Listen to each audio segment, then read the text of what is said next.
जो लोग लड्डू गोपाल की सेवा करते हैं तो कई लोग उनको पागल समझते हैं। सोचते हैं कि एक पीतल की मूर्ति कैसे भोग लगा सकती है, कैसे दूध पी सकती है, क्यों इतनी सेवा करते हैं, उनका श्रृंगार करते हैं, पोशाक धारण करवाते हैं, उनको स्नान करवाते हैं, क्यों ऐसा करते हैं? क्या वो सच में पीतल की मूर्ति होती है या साक्षात भगवान होते हैं? आइए ये प्रसंग सुनते हैं और इससे जानते हैं कि वो साक्षात भगवान होते हैं तो कैसे आते हैं भगवान एक पीतल की मूर्ति में। हरे कृष्ण दोस्तों, मैं हूं अनुज शर्मा। प्रयागराज के पास एक गांव में एक महिला रहती थी। महिला के पति बैकुंठ धाम चले गए थे। अकेली रहती थी और कोई था नहीं उसका। उसको लगा कि यहां से छोड़कर माता पिता के घर चली जाऊं, और तो कोई है नहीं मेरा। तो माता पिता का घर भी पास के ही गांव में था। अपने माता पिता के घर चली गई, माता पिता की सेवा करने लगी। इकलौती बेटी थी।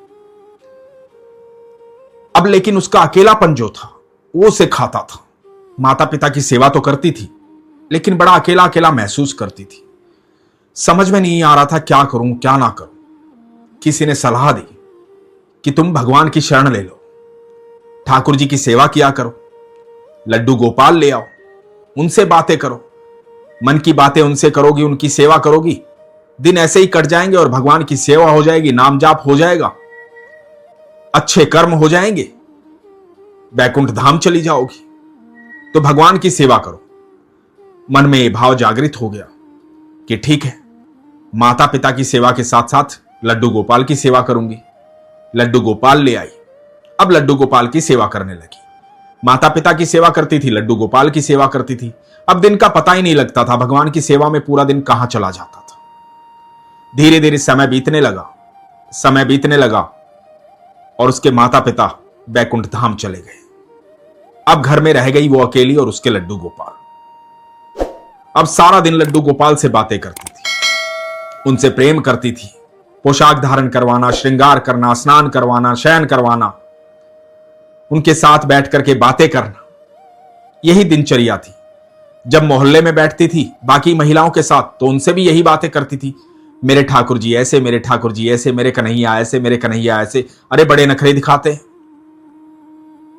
कई बार तो पोशाक नहीं पहनते हैं, अपनी बांसुरी फेंक देते हैं, दूध पीने से मना कर देते हैं। अरे कभी यहां से उठ करके वहां जाकर के बैठ जाते हैं। मेरी तो समझ में ही नहीं आता। कई बार तो मुंह फुला लेते हैं, भोग ही नहीं लगाते, बड़ी जिद करते हैं। कई बार कहते हैं कि ये नहीं खाना, कई बार कहते हैं वो नहीं खाना, लेकिन बड़ा प्रेम करते हैं मुझसे। इतना प्रेम करते हैं कि जब भी मैं बातें करती हूं बड़े ध्यान से सुनते हैं, मेरे सारे कष्ट जानते हैं, बेहद प्रेम करते हैं। मुझे बता देते हैं कि मैया आज मेरा ये खाने का मन है, मैया आज मैं यहां बैठकर तेरी बातें सुनूंगा। मुझसे बातें भी करते हैं, नाराज भी होते हैं। सब महिलाओं को सारा दिन अपने लड्डू गोपाल की बातें बताती थी। बाकी महिलाएं इस महिला के जाने के बाद ये कहती थी ये पागल हो गई है, इसको लगता है इसके घर ठाकुर जी रहते हैं, इसको लगता है कृष्ण कन्हैया सारी दुनिया छोड़कर इसके घर में आकर के बैठ गए, एकदम पागल हो गई है।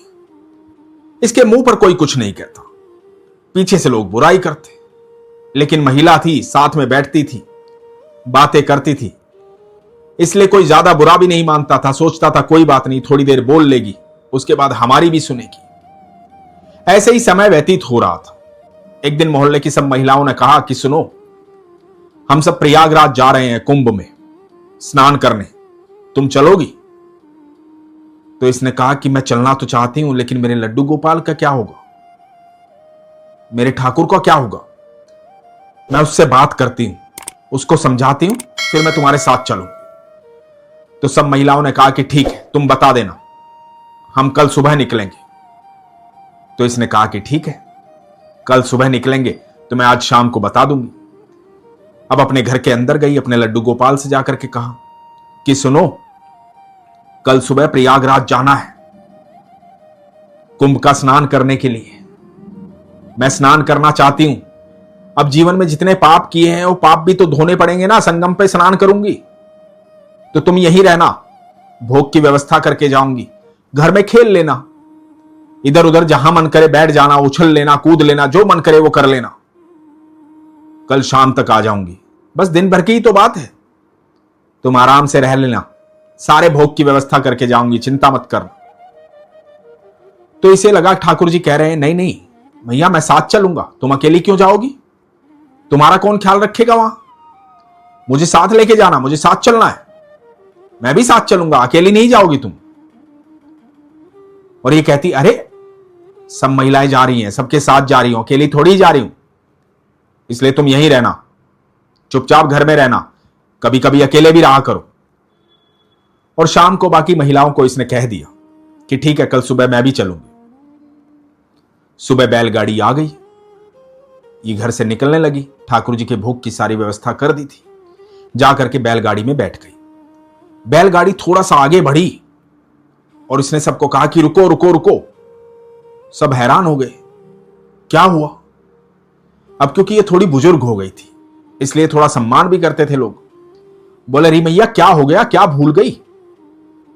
तो इसने कहा अरे मेरे ठाकुर जी आवाज दे रहे हैं, वो कह रहे हैं मुझसे अकेले नहीं रुका जाएगा, मैं उनको लेकर आती हूं, रुको 1 मिनट। और ये भाग करके अपने घर वापस गई, जाकर ठाकुर जी को बोली कि चलो साथ में, इतनी जिद अच्छी नहीं होती, अब चलना चाहते हो तो चलो साथ में। और ठाकुर जी को लिया और आकर के बैलगाड़ी में बैठ गई। अब बैलगाड़ी में बैठते ही बोलने लगी, बड़े जिद्दी हैं, मानते ही नहीं, मैंने कल बहुत समझाया था, सुबह जब मैं निकलने लगी तब तो कुछ नहीं बोले, अब मैं बैलगाड़ी में बैठ गई तो मुझे आवाज दे रहे हैं कि मुझे भी साथ लेकर चलो, मुझे भी साथ लेकर चलो। अब सब महिलाएं जानती थी कि ये जो मैया है ये ऐसी ही बातें करती है, तो इसकी बातें सुन लेते थे, परेशान भी हो जाते थे लेकिन सुन लेते थे। अब ये मैया कहने लगी कि सुनो तुम थोड़ा पीछे बैठ जाओ, मुझे आगे बैठने दो, इसको बैलगाड़ी में आगे बैठना है, मेरा कान्हा ऐसे आगे देखना चाहता है, इसको आगे बैठने दो। तो महिलाएं थोड़ी एक तरफ हो गई, उसको आगे बिठा लिया। अब ऐसे ऐसे सफर कटने लगा और प्रयागराज जा पहुंचे। प्रयागराज में जाकर के एक कैंप में रुके, एक टेंट लगाया उसमें रुके। अब सब टेंट से निकल करके नहाने के लिए जा रहे थे। जब नहाने जाने लगे तो इसने ठाकुर जी को कहा कि सुनो पानी बहुत ठंडा है, तुम यहीं रुक जाओ, मैं स्नान करके आती हूं। तो इसे लगा ठाकुर जी कह रहे हैं नहीं मैं भी साथ चलूंगा, मैं यहां क्यों रुक जाऊं, यहां तक आया हूं तो मैं भी साथ चलूंगा। तो इसने कहा कि ठीक है चलो साथ। अब वहां जाकर के गंगा के किनारे बिठा दिया, खुद स्नान किया। जब स्नान करके बाहर निकली तो आवाज सुनाई दी, ठाकुर जी कह रहे हैं मुझे भी तो डुबकी लगवाओ, मुझे भी तो स्नान करना है, सबने स्नान कर लिया, मैं यहां क्यों बैठा रह गया। तो इस मैया ने कहा अरे कान्हा पानी बहुत ठंडा है, तुम्हें सर्दी लग जाएगी, तुम क्या करोगे स्नान करके, बस यहां बैठे रहो। तो ठाकुर जी ने कहा कि नहीं नहीं मुझे भी स्नान करना है। तो इस मैया ने कहा कि ठीक है आओ, और ठाकुर जी को भी गंगा मैया में डुबकी लगवा दी। जब डुबकी लगवा दी तो इसको लगा कि ठाकुर जी ठिठुर रहे हैं, सर्दी लग रही है, तो कहने लगी मैंने कहा था ना सर्दी बहुत है, ठंडा पानी है, अब हो रही है ना ठिठुरन। और कंबल में दुबका लिया अपने ठाकुर जी को और बोली कि अभी यहीं बैठे रहो, रुको गरम गरम दूध लेकर आती हूं। और गरम गरम दूध लेकर आई और ठाकुर जी को वहीं पर गंगा किनारे भोग लगाया, कहा कि गरम गरम दूध पी लो, ठीक हो जाओगे। कंबल में लिपटे हुए छोटे से लड्डू गोपाल दूध का भोग लगा रहे हैं। सब मैया को देख रहे हैं कि मैया सच में पागल हो गई है, इसकी सारी दुनिया इस लड्डू गोपाल में है। ये पीतल की मूर्ति पता नहीं क्या बात करती है इनसे, समझ में नहीं आता। और मैया को कोई समझाए कैसे कि ये सिर्फ मूर्ति है, सारा दिन इन्हीं से बात करती है, क्यों इनसे बात करती है, ये सच नहीं है, इनके मारे दुखी रहती है, परेशान रहती है। मेरे लड्डू गोपाल भोग लगाएंगे, मेरे लड्डू गोपाल को सर्दी लग रही है, मेरे लड्डू गोपाल स्नान करेंगे, मेरे लड्डू गोपाल ऐसे करेंगे, मेरे लड्डू गोपाल वैसे करेंगे। किसी के अंदर इतनी हिम्मत नहीं थी कि इन मैया को समझाए और कहे कि ये मूर्ति है, ये भगवान नहीं है।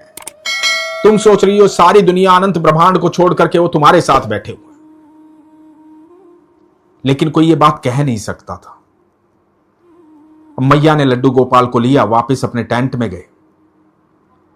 अब सब जाने की तैयारी कर रहे थे, वापस जाने की, सबने स्नान कर लिया था। तो सबने कहा कि मैया चलते हैं, अब आओ। तो मैया ने कहा, अरे रुको, मेरे ठाकुर जी कह रहे हैं उनको जलेबी खानी है।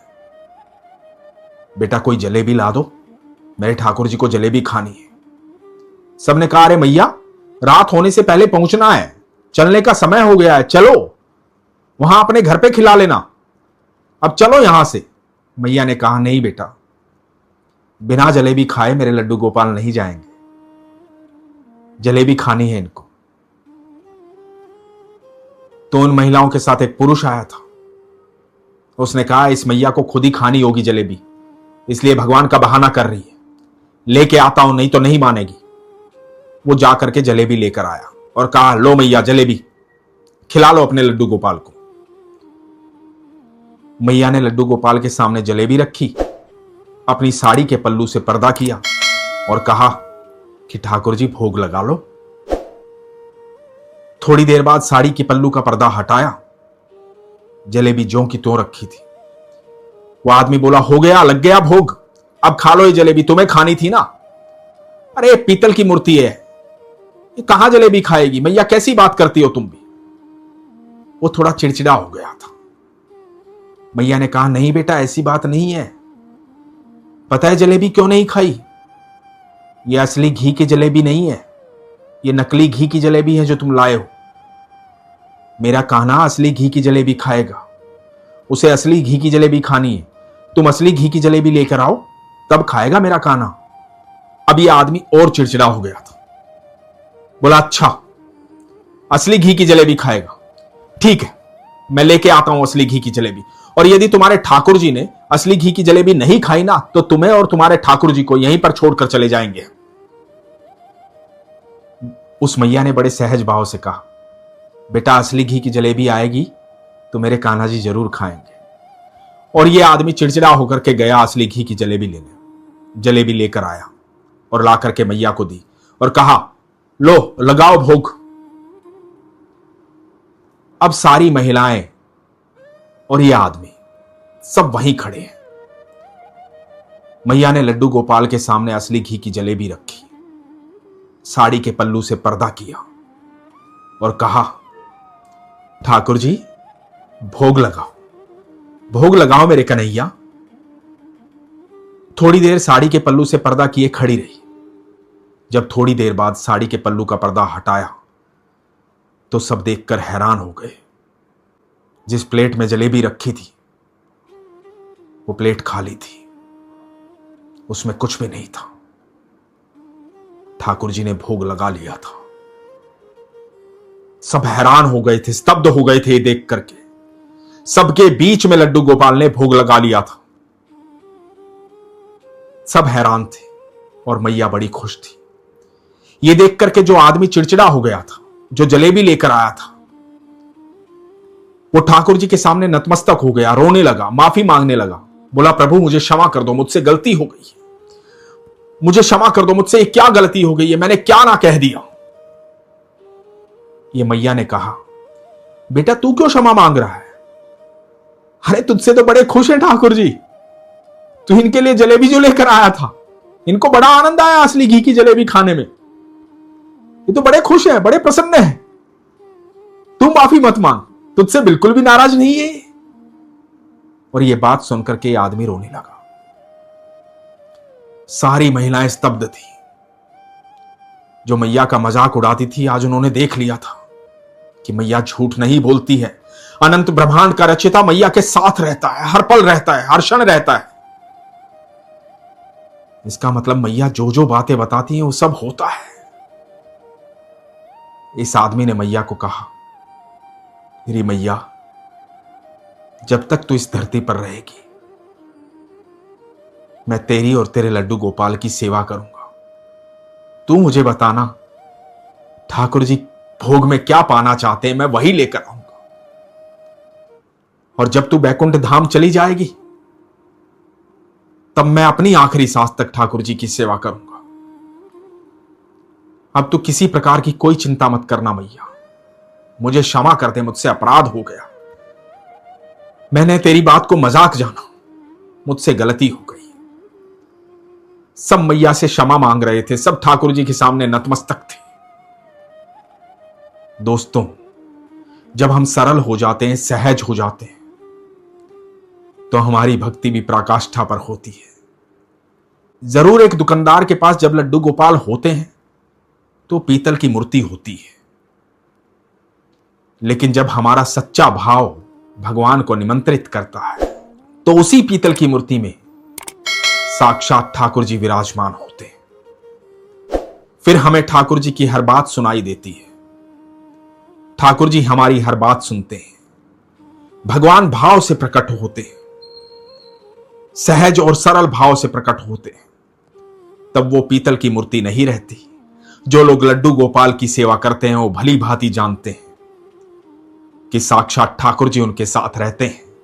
उनको हर पल ठाकुर जी की अनुभूति होती है। उनको समझ में आता है कि ठाकुर जी आज क्या भोग लगाएंगे, ठाकुर जी कौन सी पोशाक धारण करेंगे, ठाकुर जी कहां बैठ करके बातें सुनना चाहेंगे, ठाकुर जी कहां चलना चाहते हैं, कहां बैठना चाहते हैं, क्या करना चाहते हैं, कब शयन करना चाहते हैं, कब उठना चाहते हैं, कब भोग लगाना चाहते हैं। जो लोग लड्डू गोपाल की सेवा करते हैं उनके ठाकुर जी उनसे बात करते हैं, उनको अनुभूति होती है। ये बात विश्वास की है, सरल भाव की है, सहज भाव की है, सच्ची भक्ति की है। यदि आप भी अनुभूति करना चाहते हैं, आप भी ठाकुर जी से बातें करना चाहते हैं, आप भी चाहते हैं कि हर पल साक्षात अनंत ब्रह्मांड के रचयिता आपके साथ रहें, तो प्रगाढ़ विश्वास की आवश्यकता है। हर भक्त की इच्छा होती है कि जीवन में एक बार भगवान से मिलना है, भगवान के दर्शन करने हैं। पर कैसे मिला जाए भगवान से, कैसे हो उनके दर्शन? आइए ये प्रसंग सुनते हैं और समझते हैं कि कैसे भगवान से मिला जा सकता है। वृंदावन में रहती थी कांताबाई। कांताबाई ठाकुर जी की अनन्य भक्त थी। नियमित रूप से बिहारी जी के मंदिर जाया करती थी, भगवान से बेहद प्रेम करती थी। एक बेटी थी उसकी। बेटी का विवाह पड़ोस के एक गांव में कर दिया था। उसके पति बैकुंठ धाम चले गए थे। अब जीवन में सिर्फ भगवान की आराधना बाकी बची थी। तो दिन रात सुबह शाम भगवान का नाम जपती थी, भगवान की आराधना करती थी, नियमित रूप से मंदिर जाती थी। एक दिन हुआ यूं, बाके बिहारी के मंदिर से बाहर निकल रही थी। उसने देखा एक दुकान पर एक बड़े मनमोहक से लड्डू गोपाल बैठे हुए हैं, बड़े ही सुंदर। कांताबाई वहीं पर रुक गई और एकटक देखने लगी। कांताबाई को लगा कि लड्डू गोपाल कह रहे हैं कि तू मुझे ले चल, मैं तेरे साथ चलना चाहता हूं। और कांताबाई ने उस दुकान से वहां से लड्डू गोपाल ले लिए। अब लड्डू गोपाल लेकर के अपने घर पहुंची। घर जाकर के उनको स्नान करवाया, बड़ा स्नेह किया कि प्रभु आप मेरे घर आए हैं, आपका स्वागत है। उनको पोशाक धारण करवाई, श्रृंगार किया, बेहद प्रेम किया। उसके बाद अब नियम बन गया था लड्डू गोपाल की सेवा का। नित्य सुबह उठती, भगवान को स्नान करवाती, पोशाक धारण करवाती, श्रृंगार करती, पूजा पाठ करती, भगवान से बातें करती। अब बिहारी जी के मंदिर भी जाती थी और लड्डू गोपाल की सेवा भी करती थी। लड्डू गोपाल की सेवा करते करते उनसे बातें करती रहती थी। बेहद प्रेम हो गया था लड्डू गोपाल से। इतना प्रेम हो गया था कि अब कांताबाई को किसी और की आवश्यकता नहीं थी। जो कुछ भी होता बस लड्डू गोपाल, लड्डू गोपाल, लड्डू गोपाल, बस उन्हीं से बात करनी है, सब उन्हीं को कहना है। सारा दिन काम करती रहती, उनसे बतियाती रहती थी। बेहद प्रेम हो गया था। एक दिन हुआ यूं कि कांताबाई को बड़ी जोर से हिचकी आनी शुरू हो गई। अब लगातार हिचकी आ रही थी, हिचकी बढ़ती जा रही थी। बड़ी परेशान हो गई। उठ करके लड्डू गोपाल के पास गई। जाकर के बोला कि ठाकुर जी, बहुत देर से हिचकी आ रही है, बड़ी परेशान हो गई हूं, पानी भी पी लिया लेकिन हिचकी ठीक नहीं हो रही।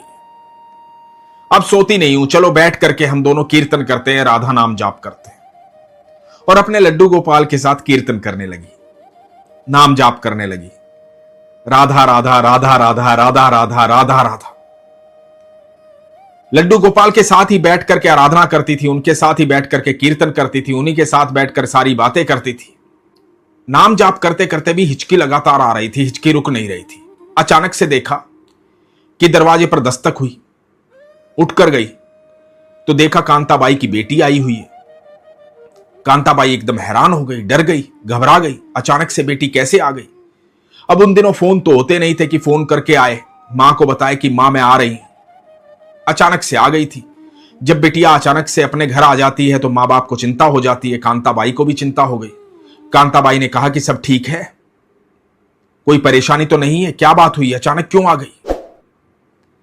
तो कांताबाई की बेटी ने कहा कि मां तेरी बहुत याद आ रही थी, सुबह से बहुत याद आ रही थी, मन कर रहा था तुझसे मिलने का, इसलिए आ गई। और कांताबाई ने यह ध्यान किया कि अब उसकी हिचकी नहीं आ रही थी, हिचकी रुक गई थी। तो कांताबाई ने बताया कि मुझे सुबह से इतनी हिचकी आ रही थी, बड़ी परेशान हो गई थी, पानी भी पिया था लेकिन हिचकी रुकी नहीं थी। अब हार करके अपने लड्डू गोपाल के साथ ठाकुर जी के साथ कीर्तन करने लगी थी, इतने में तू आ गई। तो कांताबाई की बेटी ने कहा कि मां हिचकी क्यों नहीं आएगी, मैं तुम्हें इतना याद जो कर रही थी, सुबह से मुझे बहुत याद आ रही थी। मैंने अपने पति को बताया, उनको बताया कि मुझे मां की बहुत याद आ रही है, तो उन्होंने कहा कि जाओ मां से मिलकर आओ। बस मैंने सामान पैक किया और आ गई तुमसे मिलने के लिए। अब देखो मेरे आते ही तुम्हारी हिचकी भी रुक गई, क्योंकि मैं तुम्हें इतना याद कर रही थी इसलिए तुम्हें इतनी हिचकी आ रही थी। कांताबाई बहुत सरल थी, एकदम साधारण थी, सरल स्वभाव की महिला। कांताबाई के मन में यह बात बैठ गई कि मेरी बेटी मुझे याद कर रही थी इसलिए मुझे इतनी हिचकी आ रही थी और मैं इतनी परेशान हो रही थी। मैं तो हर समय अपने ठाकुर जी को याद करती रहती हूं, मेरे कन्हैया को याद करती रहती हूं। मेरे ठाकुर जी कितना परेशान होते होंगे, उनको कितनी हिचकी आती होगी। यह बात बार बार कांताबाई के दिमाग में घूम रही थी। बेटी के साथ बैठी, बतियाई, बेटी को दुलार किया, लेकिन पूरा ध्यान इसी बात में कि मैं ठाकुर जी को याद करती हूं, कितनी हिचकी उनको आती होगी। रात्रि को सोते समय निर्णय ले लिया कि आज के बाद मेरे ठाकुर जी को याद नहीं करूंगी। मैं कितना ठाकुर जी को याद करती हूं, उनको तो बहुत हिचकी आती होगी, बहुत परेशान हो जाते होंगे। बड़ी दुखी भी हो गई थी ये निर्णय लेकर के, परेशान भी हो गई थी कि अब कैसे होगा, बिना ठाकुर जी को याद किए कैसे रहूंगी मैं। लेकिन याद नहीं करूंगी क्योंकि मेरे ठाकुर जी परेशान हो जाएंगे। सुबह हुई, जब सुबह हुई, बेटे के जाने का समय हुआ, बेटी मां से मिलकर के वापस अपने घर जा रही थी, तो बेटी को कहा कि बिटिया सुन, ये लड्डू गोपाल अपने साथ ले जा, ये तेरे भाई हैं, इनकी सेवा करना, इनको प्रेम करना, अपने साथ ले जा। और दिल कठोर करके, अपने मन को मार करके लड्डू गोपाल को अपनी बेटी को दे दिया। कांताबाई की बेटी लड्डू गोपाल लेकर के अपने साथ चली गई। अब घर सूना सूना लगने लगा, लेकिन मन में ठान लिया था चाहे कुछ भी हो जाए, याद नहीं करूंगी, ठाकुर जी को याद नहीं करूंगी। बेचैनी होने लगी, बेचैनी होती तो मोहल्ले में चली जाती, आस पड़ोस की महिलाओं के साथ बैठ जाती, वहां बतिया लेती, इधर उधर चली जाती, लेकिन मन में ठान लिया था कुछ भी हो जाए याद नहीं करूंगी। बहुत ज्यादा बेचैन हो जाती तो भाग करके बिहारी जी के मंदिर चली जाती, ठाकुर जी को निहारती, देख करके आंखों में अश्रु लिए वहां से वापस आ जाती, पर सोच लिया था याद नहीं करूंगी। धीरे धीरे समय बीतने लगा, बहुत दुखी रहती थी, लेकिन धीरे धीरे आदत पड़ गई। अब आदत पड़ गई कि ठाकुर जी याद ही नहीं आते थे, बिल्कुल याद नहीं आते थे। अब ठाकुर जी की कोई याद नहीं आती थी, अपने आप में रहती थी, ना किसी से बातें करती थी, ना किसी के साथ बैठती थी, ना हंसती थी, ना रोती थी, शांत रहती थी। धीरे धीरे उम्र बढ़ने लगी। अब वो समय आ गया था कि कांताबाई का इस धरती से जाने का समय था। एक रात चारपाई पर लेटी हुई थी, बीमार थी, परेशान थी, शून्य में देख रही थी, और अचानक से सामने दिखाई दिए ठाकुर जी, मोर मुकुटधारी, बाके बिहारी, मोटी मोटी आंखों वाले, घुंघराले बालों वाले, पीतांबरी पहने हुए, मुस्कुराते हुए सामने खड़े हुए। कांताबाई एकदम चौंक करके उठ गई, बोली अरे ठाकुर जी आप यहां कैसे? मैं तो आपको याद भी नहीं करती, आप यहां क्यों आए? मुझे अब आपकी याद नहीं आती। आप किस लिए आए हो? मैंने आपको याद करना छोड़ दिया है। आप बैकुंठ से यहां क्यों चले आए? आपको इतने बड़े बड़े संत महात्मा याद करते हैं, लोग पूजा पाठ करते हैं, मंदिरों में जाते हैं। मैं तो आपको याद नहीं करती, आप यहां क्यों आ गए? और ठाकुर जी से शिकायत करने लगी। ठाकुर जी मुस्कुराए। ठाकुर जी बोले, मां, तुम मुझे याद नहीं करती, पर मैं तो तुम्हें याद करता हूं ना। मैं तुम्हें कब भूला हूं मां? बाकी जितने भी लोग मेरे पास आते हैं वो सब अपनी इच्छाएं लेकर आते हैं। बड़े बड़े संत महात्मा, साधु, बड़े बड़े भक्त, पुजारी, सबके मन में कोई ना कोई इच्छा होती है। कोई सुख चाहता है, कोई शांति चाहता है, कोई मोक्ष चाहता है, कोई मेरे दर्शन करना चाहता है, कोई मुझसे मिलना चाहता है। सबकी इच्छाएं हैं। मैया, तेरी इच्छा क्या है? तू तो मुझे याद करना भी भूल गई। तेरी कोई इच्छा नहीं है। तू मुझे सुख देना चाहती है। तू ये सोचती है कि तू मुझे याद करेगी तो मुझे हिचकी आएगी, मैं परेशान हो जाऊंगा। मेरे मंदिर में रोज लोगों की भीड़ लगी रहती है। दूर दूर से लोग आते हैं दर्शन करने, अपने मन की इच्छाएं लेकर के। सब अपनी अपनी इच्छा कहते हैं। कोई आकर के ये नहीं कहता कि कैसे हो प्रभु आप ठीक तो हो ना। कोई मेरा हालचाल नहीं पूछता, किसी को मेरी चिंता नहीं है। मैया, तुझे मेरी चिंता है। तू भले ही मुझे भूल जा, पर मैं हर पल तुझे याद करता हूं मैया।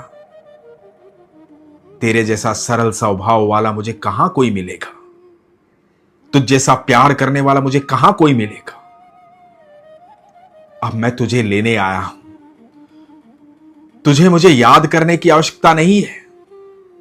अब तुझे मेरे साथ ही रहना है, मेरे बैकुंठ धाम में, मेरे गोलोक में। चल मैया, हमेशा हमेशा के लिए मेरे साथ चल। बताया जाता है कि कांताबाई भगवान की ऐसी भक्त थी कि वो ठाकुर जी में विलीन हो गई। ठाकुर जी की बड़ी सरल भक्त थी। दोस्तों, हम जीवन भर भक्ति करते हैं। हर भक्त की इच्छा होती है भगवान से मिलने की, भगवान के दर्शन करने की, भगवान की अनुभूति करने की। पर भगवान किससे मिलते हैं? भगवान तब मिलते हैं जब हम सरल होते हैं, सहज होते हैं। मन में किसी प्रकार की कोई इच्छा, कोई लालच, कोई लोभ नहीं होता। सिर्फ प्रेम होता है ईश्वर के प्रति, विश्वास होता है अपने ईश्वर पर। यदि ईश्वर पर विश्वास होगा, उनसे प्रेम होगा, तो आपको लगता है कि आपकी कोई इच्छा अधूरी रह जाएगी? आप यदि ईश्वर के सानिध्य में होंगे तो आपको अपने आप ही हर सुख की प्राप्ति होगी। आपकी कोई इच्छा बाकी रह ही नहीं जाएगी, क्योंकि इच्छा मन में जन्म लेने से पहले ही पूर्ण हो जाएगी।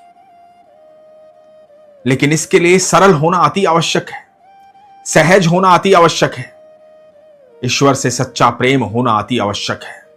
तब आपको अनुभूति होगी, तब आपको ठाकुर जी के दर्शन होंगे, ठाकुर जी से मुलाकात होगी। लेकिन इन सब के लिए अत्यधिक विश्वास की आवश्यकता है, प्रगाढ़ विश्वास की आवश्यकता है। इसीलिए मैं कहता हूं, अपने विश्वास को मजबूत रखिए, अपना ख्याल रखिए। हरे कृष्ण।